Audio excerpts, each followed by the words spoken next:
gbogbo 20th of July ọjọ́ bí àwọn èjìrẹ́ tèmi ní Táyélolú Oyèdọ́lá Kẹ́hìndé Oyèdọ́lá ẹ máa tẹ́tí bẹ́lẹ̀ jẹ́ kẹ́ ẹ máa gbóhùn lẹ́nu tèmi.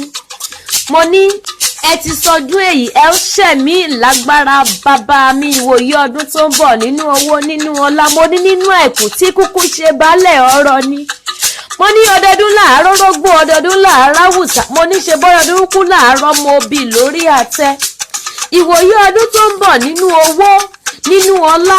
Mo ní nínú àìkú tí kúkú tún ṣe baálẹ̀ ọ̀rọ̀ ni lágbára bàbá mi àgbà ẹ̀ pẹ́ láyé lágbára Ọlọ́run. Èjìrí ara àsokùn o ẹdún jọ bí ọmọ ẹdun tí ń ṣeré orí igi òbẹ́kẹ́sẹ́ bẹ́kàsà ó fẹsẹ̀ méjèèjì bẹ́ sílé alákìsà ó salákìsà dónígbà aṣọ. Gbajúmọ̀ ọmọ tí gbàkúnlé ìyá tí gbàdọ̀bálẹ̀ lọ́wọ́ bàbá tó bí i lọ́mọ. Wínrínwínrín lójú orogún èjìwọ̀rọ̀ lójú ìyá ẹ̀. Ta ni ó bí bèjì tí ò ní lówó? Èjìrẹ́ ọ̀kẹ́ èjìrẹ́ tí mo bí tí mo jó èjìrẹ́ tí mo bí tí mo yọ̀. Èjìrí ara àsokùn ọmọ ẹdun ń sáré lórí igi. Èjìrẹ́ wọlé olówó kò lọ ó wọlé ọlọ́lá kò lọ ọbẹ̀ ilé alákìsà ló lọ. Èjìrẹ́ sọ lákìsà dá lásán. Mo ní èjìrẹ́ sọ tó sì dolówó bí Táíwò ti ń lọ níwájú bẹ́ẹ̀ ni Kẹ́hìndé ń bọ̀ lẹ́yìn. Táíwò ní ọmọdé Kẹ́hìndé lẹ́gbọ̀n. Táíwò la rán níṣẹ́ pé kó lọ tún ayé wò.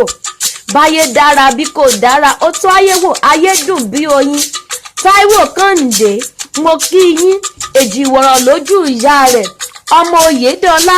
Mo ní ẹ tẹ́tí bẹ̀lẹ̀ jẹ́ kẹ́ ẹ máa gbóhùn lẹ́nu tèmi. Ìjẹ̀ṣà nílé bàbá tó bí yín lọ́mọ Ìjẹ̀ṣà òṣèré onílẹ̀ obì ọmọ ẹlẹ́ni àtẹ ẹ̀ka ọmọ ẹlẹ́ni ẹwẹ́lẹ́. Mo níran abayín tí yín ló máa ń sin tòlótòló ẹrú bàbá yín wú ní kúkú máa ń bá wọn sin pẹ́pẹ́yẹ.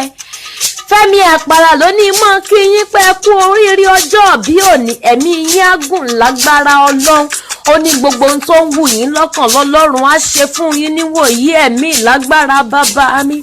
Tẹwọ́lẹ́yìn tí ń kéwì sí yín létí látàárọ̀ Olúwakẹ́mi lèmi ń jẹ́ atẹ́rẹ́mọ̀sẹ́ oníwà obìnrin.